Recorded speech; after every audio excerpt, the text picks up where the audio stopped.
బాలకృష్ణ హిందూపూర్ నుంచి ఎమ్మెల్యేగా ఉన్నారు టీడీపీ వైపు నుంచి. గత 2 సార్లుగా కూడా ఆయన ఎమ్మెల్యే అయ్యి అసెంబ్లీలో అడుగు పెడతాం జరిగింది. మరోసారి హిందూపురం నుంచే ఎమ్మెల్యేగా టీడీపీ తరఫున పోటీ చేసేందుకు బాలకృష్ణ రెడీ కూడా అవుతున్నారు.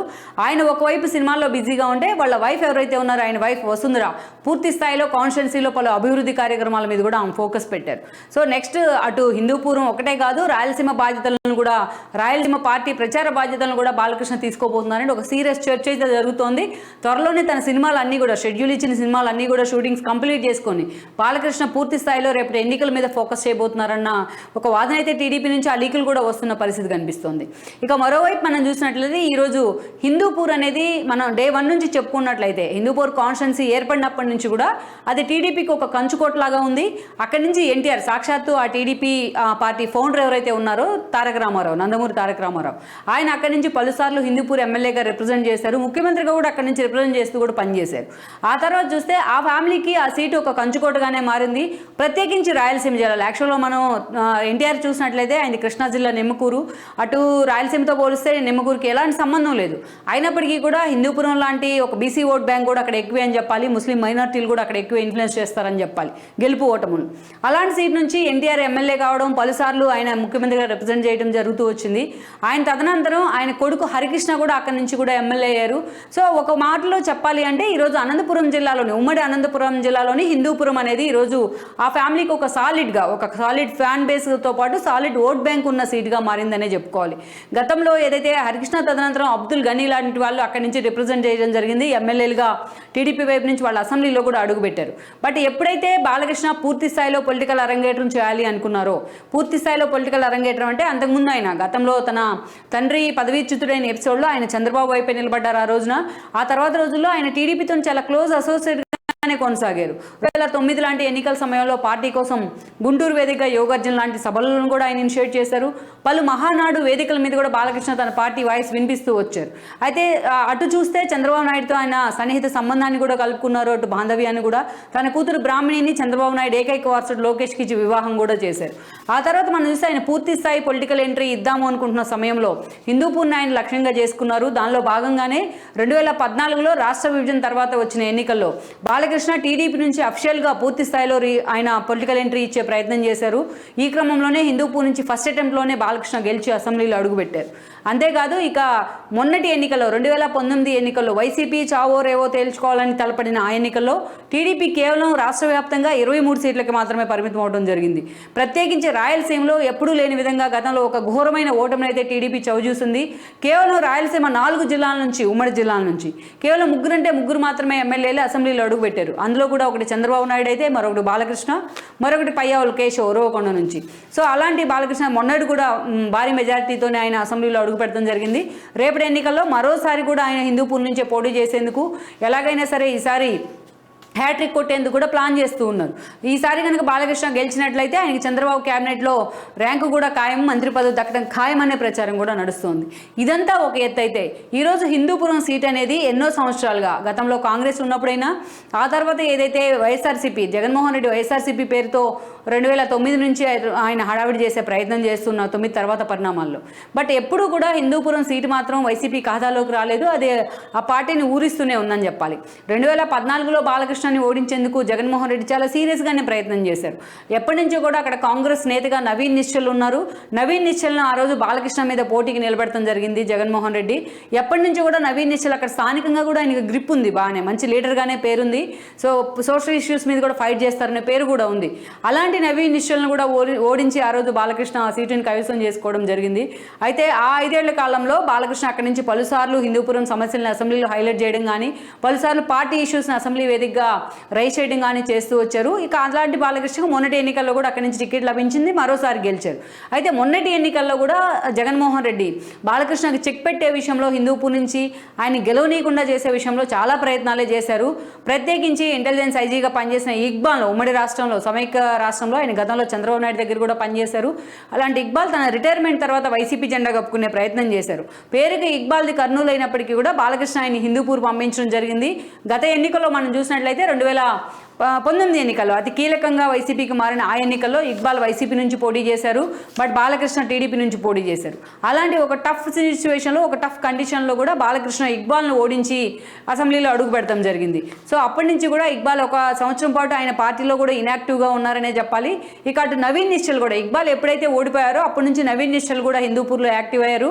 టికెట్ నాదంటే నాదు అంటూ కూడా ఇరు వర్గాలు చాలాసార్లు ఆధిపత్య పోరుతో మీడియాకి ఎక్కిన సందర్భాలు కూడా ఉన్నాయి. బట్ ఈ సిచ్యువేషన్ తర్వాత మనం చూసినట్లయితే కూడా ప్రత్యేకించి ఇక్బాల్కు ఎమ్మెల్సీని కేటాయించారు జగన్మోహన్ రెడ్డి. ఎమ్మెల్సీ టికెట్ ఇచ్చినప్పటికీ కూడా ఇక్బాలే అక్కడ ఇన్ఛార్జి, ఇక్బాల్కే హిందూపూర్ టికెట్ ఉంటుంది అనే ప్రచారం అయితే ఎప్పటి నుంచో ఉంది. ఎలాగైనా హిందూపూర్ నుంచి గెలిచి జగన్ క్యాబినెట్లో మంత్రి కావాలనేది ఇక్బాల్ కోరిక అనుకోవాలి. సో ఎప్పటి నుంచి ఆ దిశగా ఆయన అక్కడ వర్కౌట్ చేస్తూ ఉన్నారు. అయితే ఈ రోజును చూసినట్లయితే ఇక్బాల్కి కానీ అటు నవీన్ నిశ్చల్కి కానీ వన్ సైడ్గా సీట్ ఇచ్చే పరిస్థితి లేదని చెప్పాలి. ఈ రోజును చూస్తే ఒక్క వైసీపీలో 100 గ్రూపులు అన్నట్టుగా హిందూపూర్లో వ్యవహారం తయారైంది. ఇక ఇటీవలే రామకృష్ణారెడ్డిని ఆయన దారుణంగా వైసీపీ నేతలు ఆయన హత్య చేయడం జరిగింది. అక్కడ స్థానికంగా ఆయన ఎప్పటి నుంచో జగన్మోహన్ రెడ్డి పార్టీ పెట్టినప్పటి నుంచి ఆ పార్టీలో క్రియాశీలకంగా ఉన్నారు. అనేక రకాలుగా ఆయనకు అప్లిఫ్ట్ కూడా అయ్యారు త్రూ పార్టీ. అలాంటి రామకృష్ణారెడ్డిని అది దారుణంగా కూడా హత్య చేయించడం జరిగింది. అది ఇక్బాల్ పనేనని చెప్పి కూడా ఆయన అనుచరులు అందరూ కూడా ఇక్బాల్కు పార్టీ అధిష్టానానికి వ్యతిరేకంగా చాలాసార్లు నివేదికలను పంపుతూ ఉన్నారు. జగన్మోహన్ రెడ్డికి రిక్వెస్ట్ మీద రిక్వెస్ట్లు పెడుతూ ఉన్నారు. ఒక దశలో రామకృష్ణారెడ్డి సోదరు ఎవరైతే ఉన్నారో మధుమిత, ఆమెకు టికెట్ ఇచ్చే ప్రయత్నం జరుగుతోంది. ఈసారి ఇక్బాల్కు నవీన్ నిశ్చల్కు కాకుండా మధుమితకు టికెట్ ఇవ్వబోతున్నారు జగన్మోహన్ రెడ్డి అని కూడా మొన్నటి వరకు కూడా ప్రచారం జరిగింది. కానీ ఇప్పుడు అనూహ్యంగా ఈ రేసులోకి దీపికారెడ్డి అనే ఒక అభ్యర్థి తెర మీదకి వచ్చారు.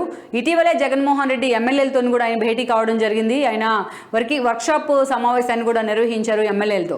ఈ సమావేశానికి అటు దీపికాని ఆహ్వానించడం జరిగింది హిందూపూర్ నుంచి. దీపికారెడ్డి యాక్చువల్గా ఆమె స్థానిక లీడరే, స్థానికంగా వేణురెడ్డి అనే లీడర్కి ఆమె భార్య. వేణురెడ్డి ఓసీ అయినప్పటికీ కూడా ఏదైతే దీపికాది కురుబ సామాజిక వర్గం బీసీ అక్కడ.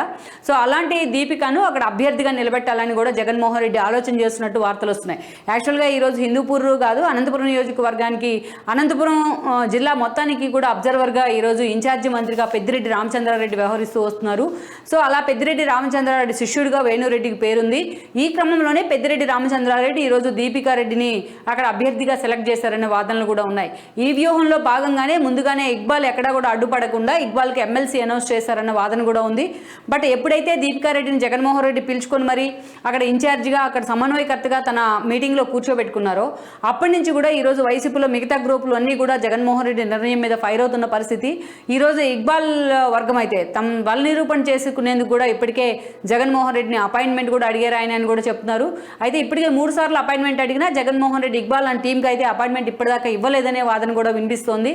ఓవరాల్గా చూసినట్లయితే ఈరోజు ఇక్బాల్ తమకు తెలియకుండా, తమకు చిన్న మాట అయినా చెప్పకుండా ఈరోజు దీపికారెడ్డిని అక్కడ ఎమ్మెల్యే అభ్యర్థిగా జగన్మోహన్ రెడ్డి ప్యాంపర్ చేసే ప్రయత్నం చేయడాన్ని మాత్రం ఈరోజు ఇక్బాల్ వర్గం డైజెస్ట్ చేసుకోలేకపోతుంది. బట్ ఈరోజు వన్ సైడెడ్గా జగన్మోహన్ రెడ్డి ఇక్బాల్కి టికెట్ ఇచ్చినట్లయితే ఈరోజు అక్కడ మొన్న ఇటీవలే చనిపోయిన రామకృష్ణారెడ్డి సోదరులు కానీ, ఆయన కుటుంబం కానీ, ఆయన సోదరు కానీ వీళ్ళెవరూ కూడా ఇక్బాల్ని స్వాగతించే పరిస్థితి లేదనే చెప్పాలి. బట్ ఏదైతే ఒక సాఫ్ట్ కార్నర్ ఉన్న వ్యక్తిగా రామకృష్ణారెడ్డి మీద పేరుంది, అలాంటి వ్యక్తిని చంపేశారు సొంత పార్టీ నేతలే ఇక్బాల్ వర్గం అనేది అక్కడ స్థానికంగా ఉన్న ఒక ఆరోపణ. ఒకవేళ ఇక్బాల్కి టికెట్ ఇచ్చినట్లయితే ఇది తమకు ఒక మైనస్ అవుతుంది అని కూడా జగన్మోహన్ రెడ్డి ఆలోచన చేస్తూ ఉన్నారు. అలాగని ఒక రీజియన్కే పరిమితమైన రామకృష్ణారెడ్డి ఫ్యామిలీకి టికెట్ ఇచ్చే అవకాశం కూడా లేదనే చెప్పాలి, మధుమిత లాంటి వాళ్ళ రేస్లో ఉన్నప్పటికీ. అందుకే ఈరోజు జగన్మోహన్ రెడ్డి, పెద్దిరెడ్డి కలిసి చాలా వ్యూహాత్మకంగానే దీపికారెడ్డిని తెర మీదకి తీసుకొచ్చారు. ఎప్పటి నుంచో కూడా గత 2.5 ఏళ్లుగా ఆమె అక్కడ స్థానికంగా పనిచేసుకుంటూ ఉన్నారు. ఇక్బాల్ లాంటి వాళ్ళు పార్టీ ఆఫీస్ ఓపెన్ చేస్తే ఆ పార్టీ ఆఫీస్ ఎదురుగానే ఆమె కూడా దానికి పోటీగా ఒక పార్టీ ఆఫీస్ ఓపెన్ చేసినట్టుగా కూడా వార్తలు వస్తున్నాయి. ఈ రోజున ఓవరాల్గా చూసినట్లయితే దీపికారెడ్డిని ఈరోజు అక్కడ నిలబెడటం ద్వారా 3 అంశాలని జగన్మోహన్ రెడ్డి ఇక్కడ తన ఖాతాలో పడతాయని కూడా లెక్కలు కడుతున్నారు. ఒకటి, ఫస్ట్గా చెప్పుకోవాలి అంటే పార్టీలో ఉన్న గ్రూప్ తగాదాలకు చెక్ పెట్టే అవకాశం ఉంటుంది. దీపికారెడ్డి అక్కడ హిందూపూర్ ఇన్ఛార్జి, హిందూపూర్ వైసీపీ అభ్యర్థి అని అనౌన్స్ చేసినట్లయితే అటు ఇక్బాల్ వర్గం సైలెంట్ అయ్యే అవకాశం ఉంటుంది. ఇటు రామకృష్ణారెడ్డి వర్గంతో పాటు, మధుమితతో పాటు నవీన్ నిశ్చల్ కూడా పూర్తిగా వాళ్ళందరికీ కూడా ఒక క్లారిటీ ఇచ్చినట్లు అవుతుంది, గ్రూప్ తగాదాలకి చెక్ పెట్టినట్లు అవుతుంది. ఒక రెండో అంశం, అక్కడ స్థానికంగా కూడా ఏదైతే మహిళా ఓట్ బ్యాంకు ఒక ప్రామినెంట్ రేంజ్లోనే ఉంది. సో దీపిక లాంటి వాళ్ళని అక్కడ పెడతాం ద్వారా, స్థానిక అభ్యర్థిని పెడతాం ద్వారా సో అది తమకు యాడ్ ఆన్ ఎలిమెంట్ అవుతుందని జగన్మోహన్ రెడ్డి లెక్కలు కడుతూ ఉన్నారు.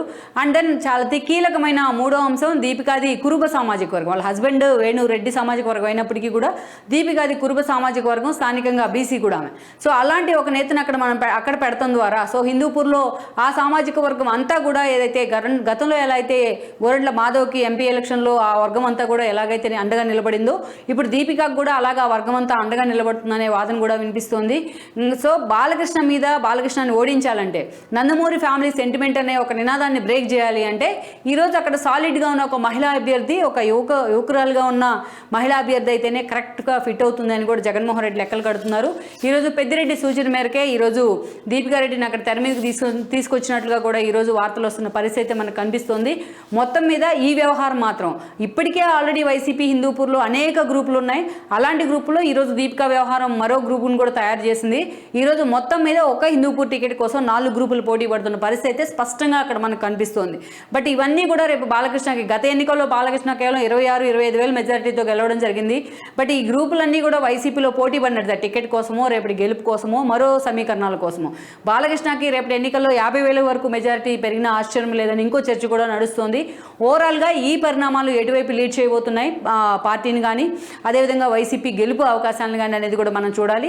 మరి ఈరోజు దీపికాకి టికెట్ అనౌన్స్ చేయడం పట్ల మండిపడుతున్న ఇక్బాల్ వర్గం బల నిరూపణకు కూడా మరోవైపు సిద్ధమవుతోంది. సో జగన్కి ఏ విధంగా ఇక్బాల్ వర్గం ఈరోజు చెక్ పెట్టే అవకాశం ఉంది, జగన్మోహన్ రెడ్డి నిర్ణయానికి చెక్ పెట్టే అవకాశం ఉంది అనేది కూడా మనం చూడాలి. ఓవరాల్గా దీపికాకి ఆల్మోస్ట్ టికెట్ అనౌన్స్ అయిపోయినట్లయిన ప్రచారం జరుగుతున్న ఈ సమయంలో ఆమె అభ్యర్థిగా వైసీపీ నుంచి నిలబడినట్లయితే బాలకృష్ణ గెలుపు నల్లేరు మీద నడకే అవుతుంది అనేది టీడీపీ అంచనా. లెట్స్ సీ ఈ పరిణామాలు హిందూపూర్లో బాలకృష్ణ భవిష్యత్తును ఎటు లీడ్ చేయబోతున్నాయి అనేది కూడా మనం చూడాల్సి ఉంది.